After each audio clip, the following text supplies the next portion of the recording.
A flurry of news from President Trump that has just dropped in the last 10 minutes or so. He was flying on Air Force One from Florida across to New Orleans, a route that takes him over the Gulf of Mexico, or is it in fact now the Gulf of America? That is how he announced it, signing an executive order in the presidential office on board Air Force One. One of many, many different news lines that have emerged in the last 10 minutes. He announced that it was formally being renamed, in his eyes at least, the Gulf of America. We knew this was coming. Now it has come in the form of an executive order.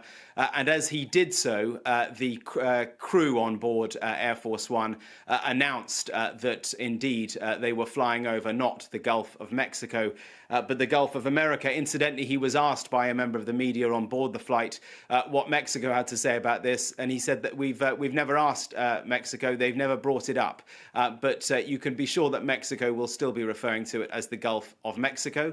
Interestingly, Google has said that once it is officially changed in the US geographical system, they too will change it to the Gulf of America. So big tech there falling into line with Donald Trump. Plenty more other news, but listen to this on the Gulf of America just come into us. Attention on board. Ladies and gentlemen, if you could please direct your attention out the right side of the aircraft. Air Force One is currently in international waters for the first time in history, flying over the recently renamed Gulf of America. Please enjoy the flight, and we are now about to head westbound to Super Bowl 59. Wow, he did that well. That's a good job. He did, isn't that nice? You know, what about make America great again, right? That's what we care about. Okay, here we go.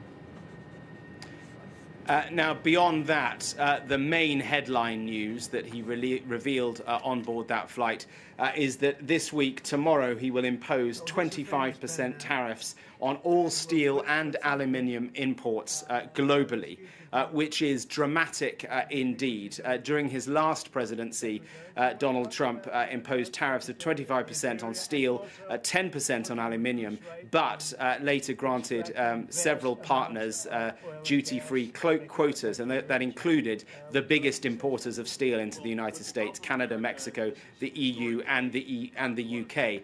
No longer the case. He says that now 25% tariffs on steel and aluminium will be in place in a new order that he is putting in. So that will have a dramatic impact on countries that import steel. The biggest importers are still Canada and Mexico. It will have a dramatic impact on them. It will also increase the price of steel domestically as well in terms of manufacturers.